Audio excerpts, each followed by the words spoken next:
நண்பர்களுக்கு வணக்கம். இன்றைக்கி நமக்கு பார்த்திங்கன்னா ஒரு 5 ஏக்கர் விவசாய நிலம் வந்து விற்பனைக்கு வந்திருக்குது. இந்த இடம் எங்கே அமைஞ்சிருக்கு அப்படின்னு பார்க்க போகிறதுக்கு முன்னாடி நம்மளோட யூடியூப் சேனலை முதல்ல பார்க்குறவங்க சப்ஸ்கிரைப் பண்ணிக்கோங்க. அப்போ தான் நான் அடுத்தடுத்து கொடுக்கக்கூடிய வீடியோ உங்களுக்கு நோட்டிஃபிகேஷனில் கிடைக்கும். அதே போல் தொடர்ந்து வந்து வீடியோ வந்து ஸ்கிப் பண்ணாமல் பாருங்கள். அப்போ தான் இந்த லேண்டுக்கு மிக அருகில் என்னென்ன இருக்குது அப்படின்ட்டு நமக்கு தெரியும். இப்போ இந்த லேண்டு கரெக்டாக எக்ஸாக்டாக எங்கே அமைஞ்சிருக்கு அப்படின்னு பார்த்தீங்கன்னா, திண்டுக்கல்லேருந்து பழனி செல்லும் 4 வழி சாலையில் முத்திரம்பட்டி பிஎஸ்என்ஐ காலேஜிலேருந்து சரியாக ஒரு 2 கிலோமீட்டர் டிஸ்டன்ஸில் தான் இந்த இடம் வந்து அமைஞ்சிருக்குது. இந்த இடம் பார்த்திங்கன்னா 5 ஏக்கரு விவசாய நிலம் தான். இப்போதைக்கு பார்த்திங்கன்னா இதில் வந்து சும்மா தரிசாக தான் வச்சுருக்காங்க. பக்கத்துலலாம் நல்ல ஒரு விவசாயம் பண்ணுறாங்க. பக்கத்தில் பார்த்தாவே உங்களுக்கு தெரியும், தென்னந்தோப்பு இருக்குது.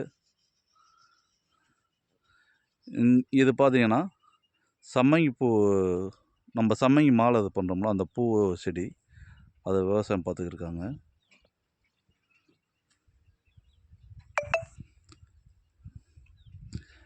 இந்த இடம் பார்த்திங்கன்னா தார் ரோட்லேருந்து ஒரு 200 மீட்டர் டிஸ்டன்ஸில் மண் பாதையில் தான் நமக்கு இந்த லேண்ட் அமைஞ்சிருக்குது.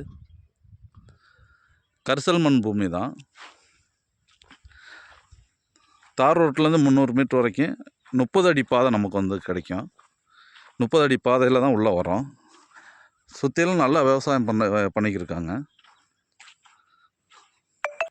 நல்ல ஒரு வாட்டர் சோர்ஸ் இருக்கக்கூடிய பகுதி தான். இப்போ நீங்கள் பார்த்தாவே தெரியும், அந்த பகுதியும் பார்த்தோம், இந்த சைடும் பாருங்கள். நிலத்துக்கு இந்த பகுதியிலையும் சம்மங்கி பூ தான் நடவு நட்டுருக்காங்க.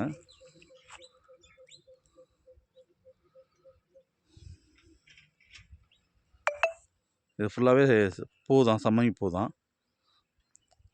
இப்போ அங்கே ஒரு ஜேசிபி வேலை பார்த்துக்கிருக்காங்க பாருங்கள். அது ஃபுல்லாகவே தென்னங்கன்று நடவு நட்டுருக்கு, தென்னங்கன்று வச்சுருக்காங்க. நல்ல ஒரு வாட்டர் சோர்ஸ் இருக்கக்கூடிய பகுதி தான். இதில் இந்த 5 ஏக்கருமே பார்த்திங்கன்னா தரிசு நிலமாகவே தான் இருக்குது. இந்த இடம் பார்த்திங்கன்னா நல்ல ஒரு பாக்ஸ் டைப்பில் தான் நமக்கு அமைஞ்சிருக்குது. பக்கத்தில் எல்லாமே நல்லா விவசாயம் பார்த்துக்கிறாங்க. இந்த இடம் மட்டும்தான் தரிசு நிலமாகவே இருக்குது. இந்த நிலத்துக்கு பார்த்திங்கன்னா ஒரு கேணி இருந்தது. கேணி வந்து பராமரிப்பு இல்லாமல் கேணி மூடிட்டது. ஃப்ரீ சர்வீஸில் தான் இருந்திருக்குது. இதுதான் பாதை. நம்ம ஏற்கனவே பாதை சொல்லியிருந்தோம். இப்போ இந்த பாதை பார்த்திங்கன்னா அங்கே டிராக்டர் தெரியுது பாருங்கள். இந்த நிலத்துலேருந்து அந்த டிராக்டர் அங்கே தெரிகிற வரைக்கும் பார்த்திங்கன்னா 20 அடி வந்துடுது. அங்கேருந்து ரோட்டுக்கு பார்த்திங்கன்னா ஒரு 100 மீட்டர் தொலைவு தான். அந்த 100 மீட்டர் தொலைவு பார்த்திங்கன்னா 30 அடி பாதை.